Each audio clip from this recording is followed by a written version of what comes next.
One more thing before we get back to computational computer vision. When we talk about the color space of devices, when we talk about the color space of devices, what we're usually talking about is what's referred to as the color gamut. Okay? And color gamuts are just subsets of possible colors. And here I'm showing you 3 different color gamuts that have been measured or that are just defined in a particular way. So you see this first one? All right. This is the 1931, that's that chromaticity diagram I was telling you about. And this big, that's all the colors you can see. Notice that on the inside is this triangle that is a tremendous subset of that possible set. And you see it says HDTV? Turns out these are all the colors that HDTV can make. So if you wanted to make this really nice, lush, deep green, HDTV can't do it because of the way it defines its color space. All right? Any photographers out there? I hope so. If you use Photoshop or any other photographic manipulation systems that understand color spaces, they'll tell you that you can have it in a color space of sRGB or Adobe RGB or ProPhoto RGB. These are different size color spaces, and one of them is really small. It's this sRGB. Okay, why do people use that one so much? That's the color space that most color monitors used to be able to support. Okay, and so if you were displaying something, say on the web, you don't want to have these colors out here because they're not going to show up the right way on a monitor.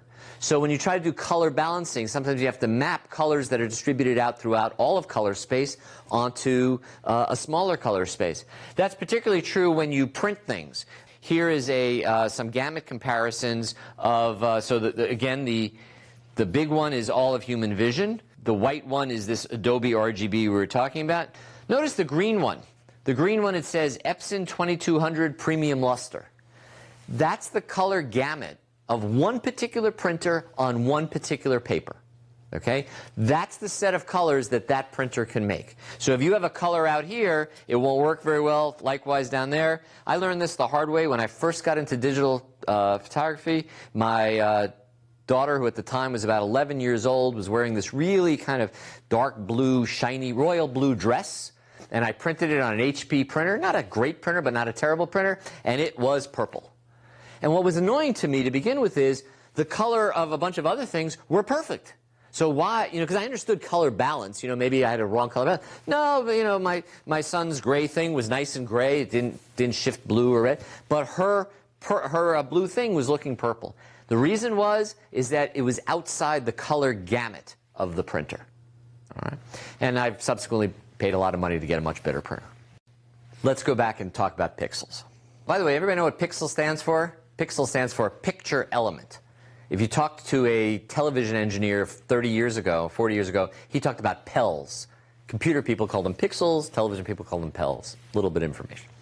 So we know that we have pixels at every sort of location X, Y, in an image. It has some, we'll just use the word color for now. So let's zoom in on a little area here, and we take a look at some particular pixel, and we can say that pixel is at X location, here it says 243, Y location of 84, and what's the value in that pixel? Well, that value actually was 3 of them, right? And here they are, a 150, a 173, and an 81, written as R, G, and B values. Those are the values, the intensities of each of the 3 channels, red, green, and blue. All right?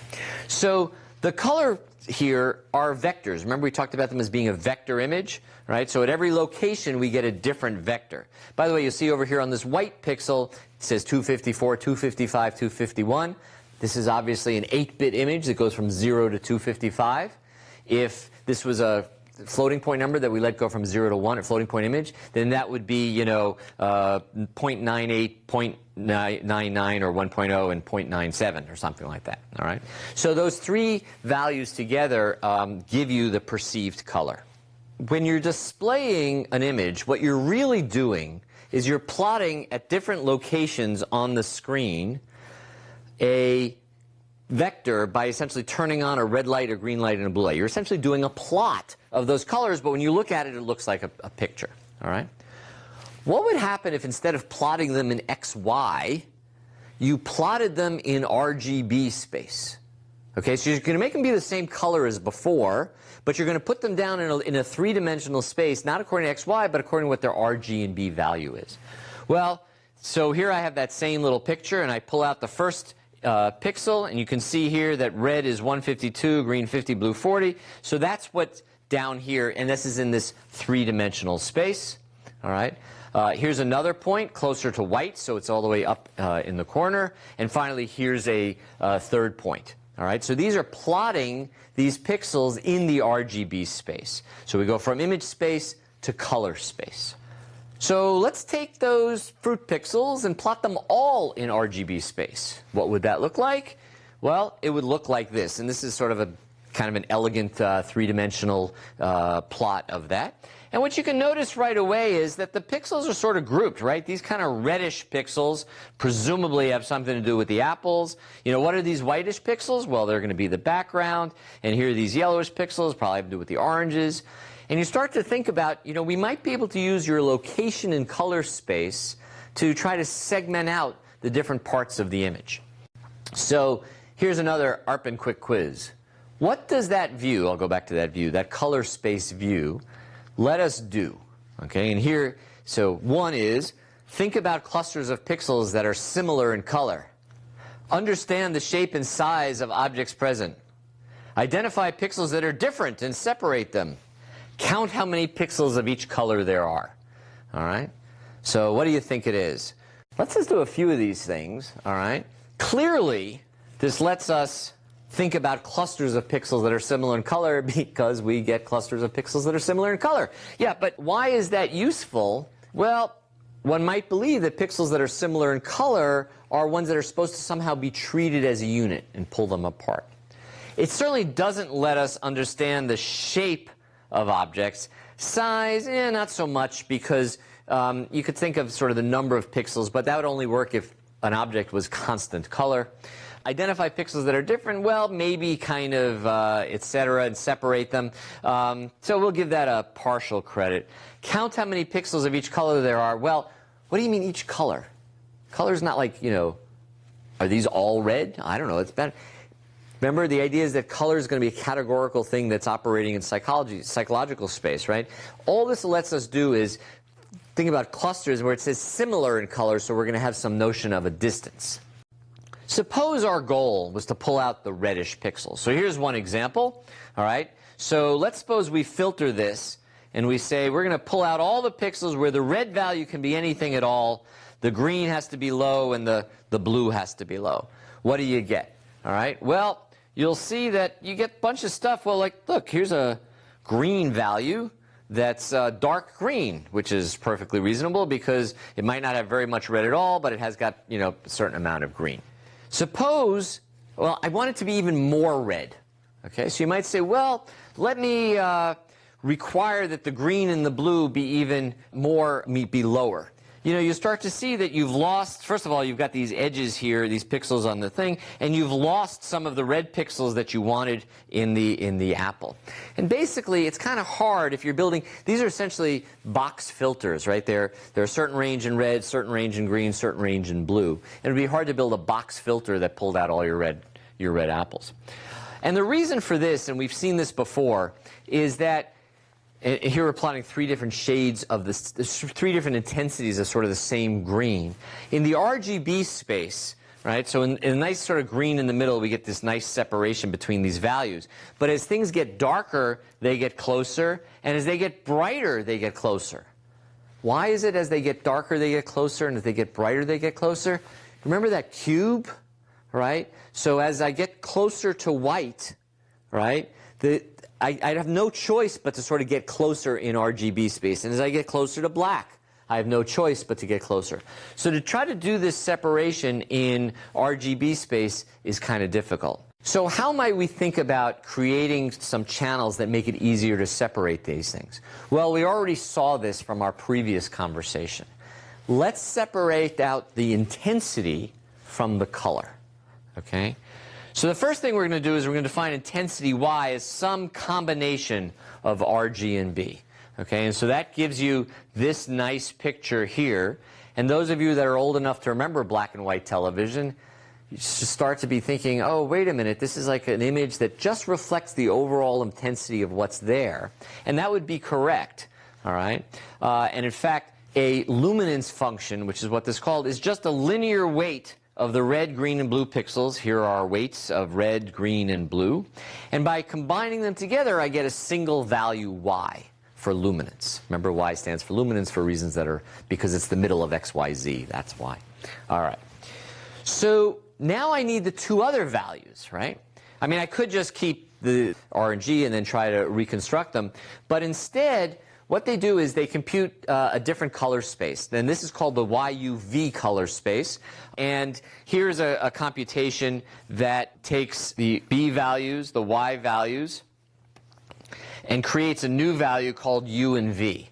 And a way of thinking about this is one of them has to do with sort of the difference between the luminance and blue, and the other one is the difference between luminance and red, and it matches and it creates this thing called UV. And the thing that you need to know is that U and V contain the color information. So if they tell you that they're giving you an image in YUV space, you know that the UV contain the chromatic, the color information.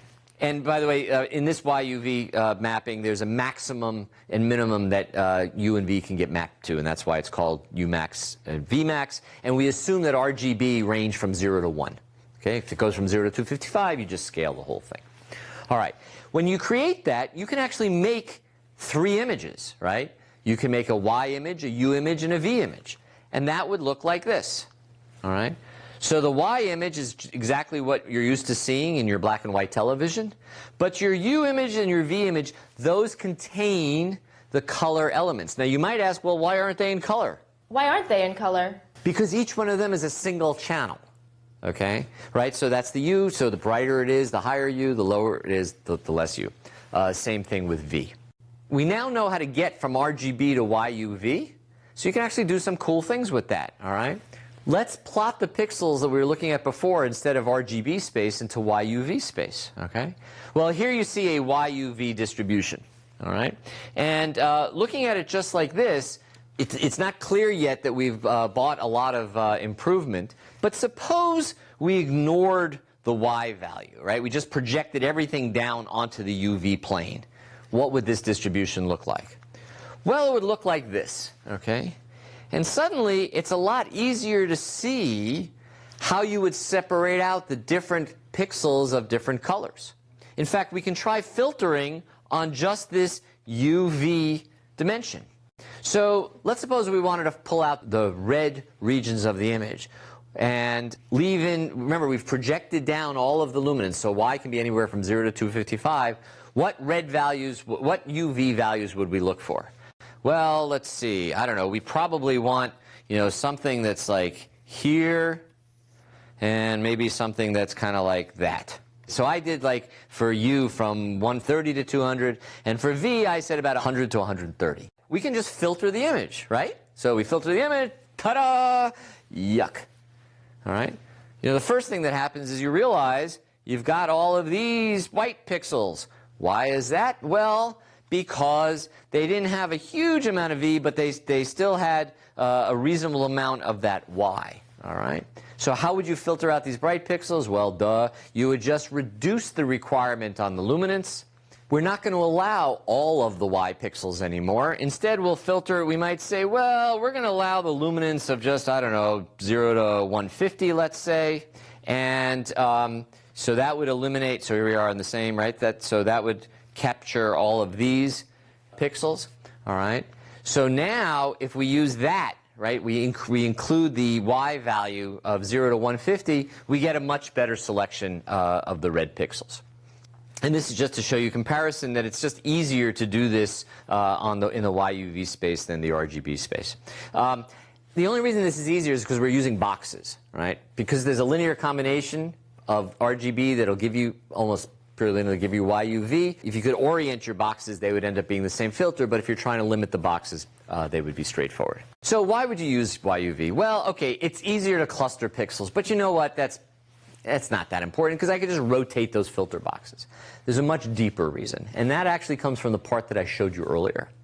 You remember that human vision is much more sensitive to changes in luminance than changes in color?